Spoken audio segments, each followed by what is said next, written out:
en Égypte que de mourir dans ce désert. Il est mieux pour nous de nous retourner en Égypte.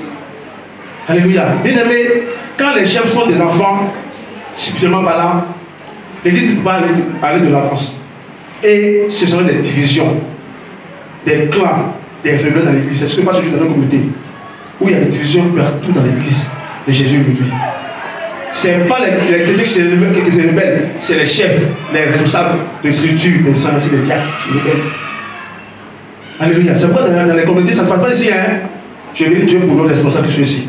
Ils sont seulement matures. Mais ça se passe dans les communautés. Un peu partout où les gens se révoltent contre la vision de l'homme de Dieu. Et cela le plus contre la vision. Et il y a des hommes dans l'église, il y a la division, la rébellion partout aujourd'hui. Les problèmes se relèvent jusqu'à ça avec la justice. Alléluia. Lisons Hébreux 5, verset 12.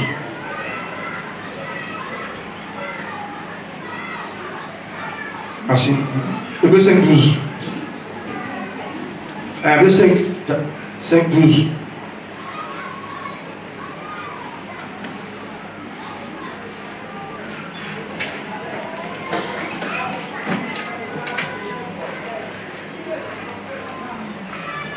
Hébreux 5, 12. Hébreux 5, verset 12. Vous, en effet, qui depuis longtemps devrez être des maîtres. Attends. Vous, en effet, depuis longtemps, qui devez être des maîtres. Vous avez encore besoin qu'on vous enseigne les premiers rudiments des oracles de Dieu. C'est fini. Vous en êtes venus à avoir besoin de lait et non d'une nourriture solide. Merci. Ça veut dire eux quand même qui viennent prêcher la vérité au peuple, qui viennent encourager le peuple à accepter la vision de l'homme de Dieu, c'est eux maintenant qui se rebellent, ils sont devenus des enfants. Donc ils ont besoin de lait et non de la nourriture solide. Et moi je disais que quand si tu as un enfant à 15 ans qui a encore au lait, les 15 sentiments qui va t'arriver. Et Dieu en ce moment, si Dieu sera content des chefs de l'église, eux qui devaient être des maîtres, penser la vérité au peuple de Dieu, qui doivent les encourager à accepter la vision de Dieu, à marcher sur cette vision, c'est eux qui se rebellent pour la vision de Dieu. Et il y a des hommes partout à l'église.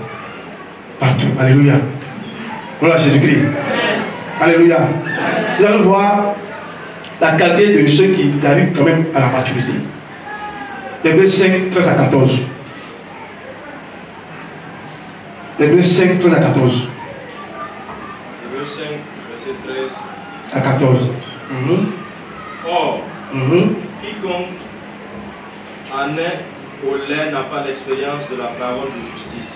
Quiconque en est au lait n'a pas l'expérience de la parole de la justice.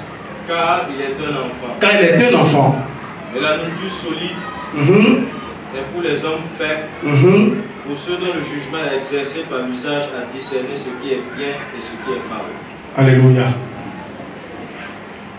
Quiconque en est au lait n'a pas l'expérience de la parole de la vérité.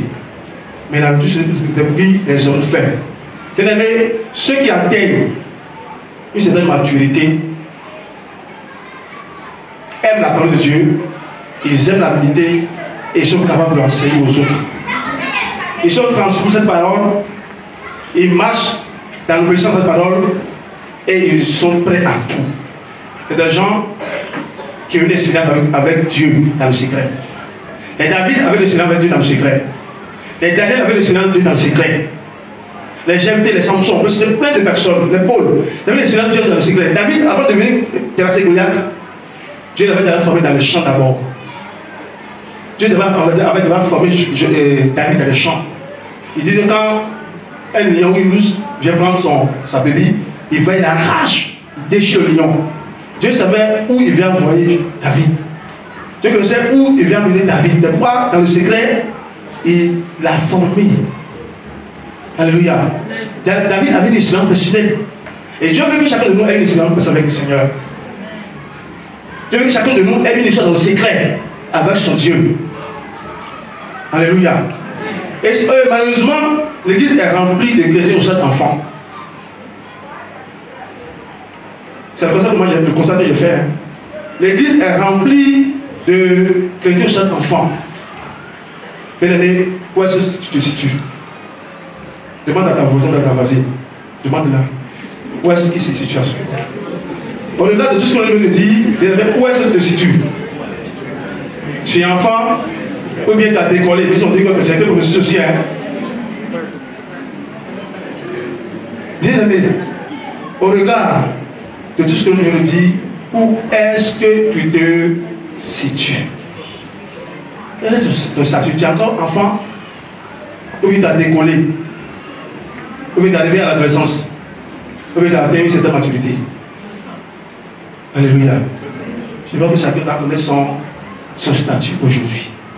Et nous devons travailler à ça, la croissance spirituelle. Parce que Dieu veut nous confier de grandes responsabilités. Alléluia. Voilà Jésus. Amen. Donc, ceux qui atteignent cette maturité, piétinés, ils sont là. Éprouvés, ils sont là. Quand on fait des reproches, ils prennent ça en faiblesse. Ils ne quittent pas la communauté. Alléluia. Quand il y a des problèmes, ils sont là. Ils ne quittent pas la communauté. Quand on fait des reproches, ils essaient ça avec faiblesse. Parce que tout ça, tous ces choses font partie de leur formation. Lui n'est pas parfait, n'est-ce pas? Alléluia. Voilà Jésus. Donc Dieu veut que chacun de nous arrive à une certaine maturité. Si tu te pétines, si tu es enfant, Dieu sera. On va dans la réaction. Si on t'a parlé mal, tu as répondu, on va voir dans la réaction. Dieu teste chacun de nous, teste la volonté de chacun de nous. Alléluia. C'est pourquoi tu es soumis à des tuteurs, à des gens, pour que tu sois enseigné et formé par lui, c'est une maturité. Voilà Jésus. Bien-aimé, Dieu veut chacun de nous aimer l'histoire avec lui personnellement, comme les David, comme les Daniel, comme les Samson. C'est parce qu'il sait où il veut nous envoyer. Alléluia. Voilà Jésus. Il y a un exemple qui nous est arrivé particulièrement. Je crois qu'il est loin.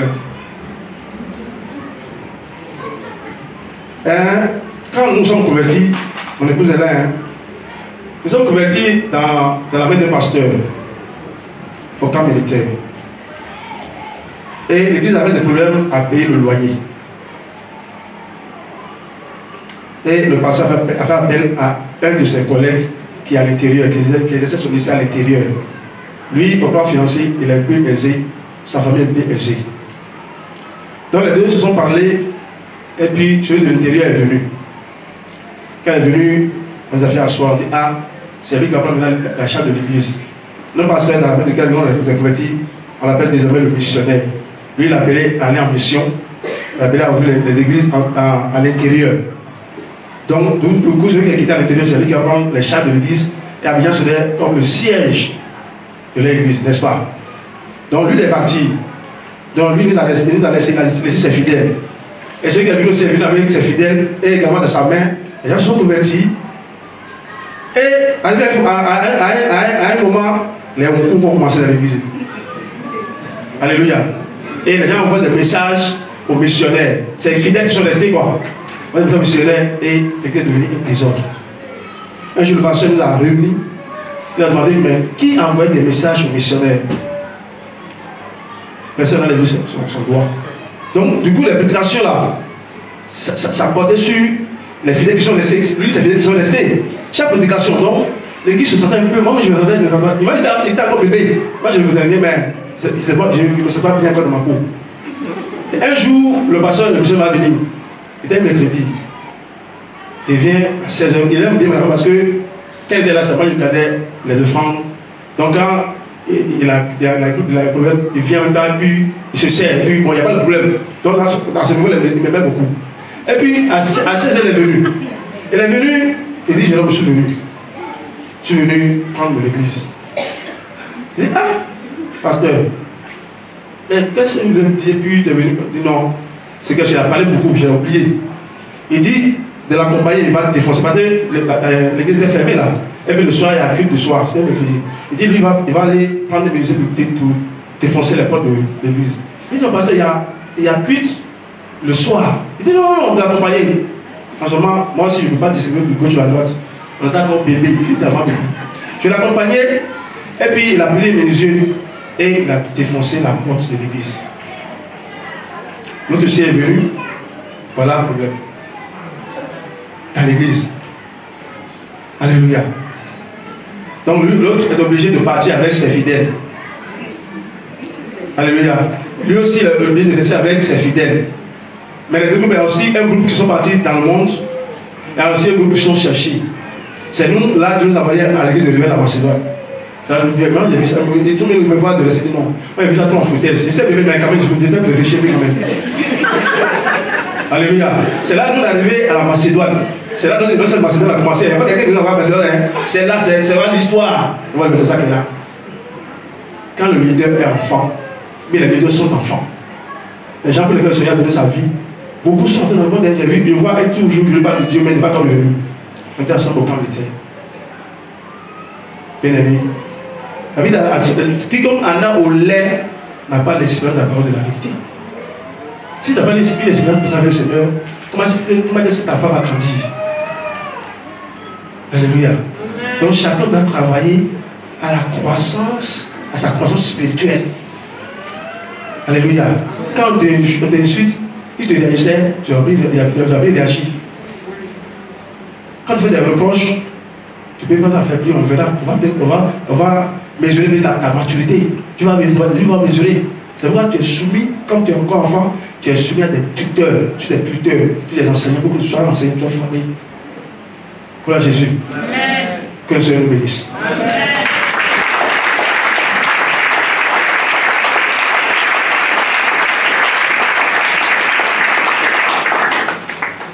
On va prier. Chacun, quand même, a connu comment ce statut quand même. Je vais prier le Seigneur. Si tu as encore un petit ou seul enfant, tu sais. Tu vas prier afin que le Seigneur t'aide à travailler à ton salut. De t'aider dans sa puissance à atteindre une certaine maturité. Et ceux également qui sont atteints d'une certaine maturité, tu vas prier afin que tu t'aides à ne pas tomber plutôt que ce t'aide à aller à nos profondeurs du Seigneur. Priez le Seigneur. Seigneur, nous te bénissons ce matin. Devant toute la gloire.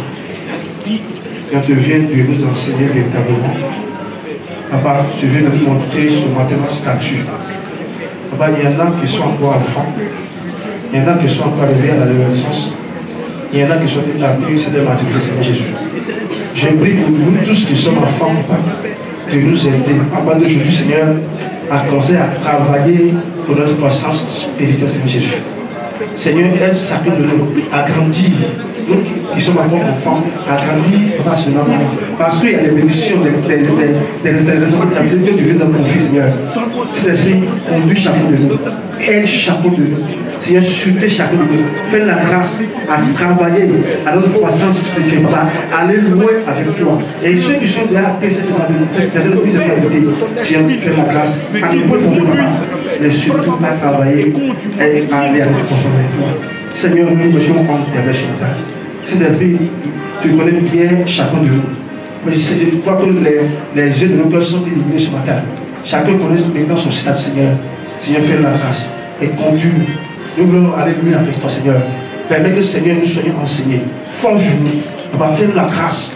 On ne peut pas de raccourci, Seigneur Jésus, mais à prendre la route que toi tu as tracée devant nous. Seigneur, nous te bénissons par ta fidélité. Au nom de Jésus-Christ. Amen.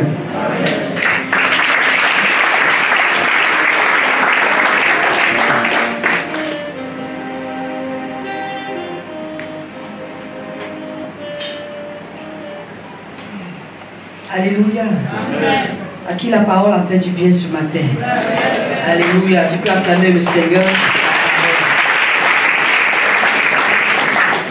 Amen. Un auditeur courageux pour nous donner le thème.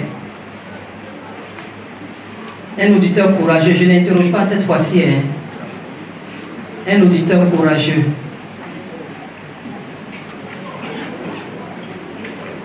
Oui, adieu.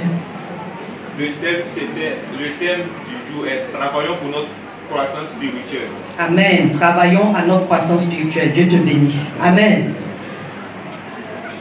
Gloire à Jésus. On retient tout simplement, comme l'orateur l'a donné en conclusion, ceux qui atteignent la maturité spirituelle aiment la parole de Dieu et la méditent. Nous devons connaître notre statut et travailler à notre croissance. Dieu veut avoir une histoire personnelle avec chacun de nous. Amen. Donc, en semaine, il faut prier. Il faut travailler. Commence déjà à travailler à ta croissance spirituelle. Amen. Bien-aimé, c'est important de grandir. Quand il parlait, je me suis souvenu de quelque chose. Il y a beaucoup d'autres exemples, mais il y a quelque chose qui m'a marqué quand il parlait de l'enfant naturel et puis l'enfant spirituel. Avant là, quand moi je quitte à l'école à midi, que j'arrive, que la nourriture n'est pas prête. Non, c'était pas bon. Je pleure, je tape mes pieds, je balance même mon sac. Alléluia. Mais où j'ai vu que j'ai grandi, une fois ma maman et puis mon papa même, ils ont dit, parce qu'il y a un matin, je sortais et puis ils m'ont dit, elle a fait, je crois, c'était des riz couchés. Et puis elle dit, viens manger. Elle dit, non maman, merci. Donc elle a compris le code. Quand elle dit maman, merci, c'est que ce jour-là, je suis en train de jeûner. Amen. Moi qui n'arrivais pas à jeûner avant, j'aimais manger, bien aimé. Mais le Seigneur m'en a délivré.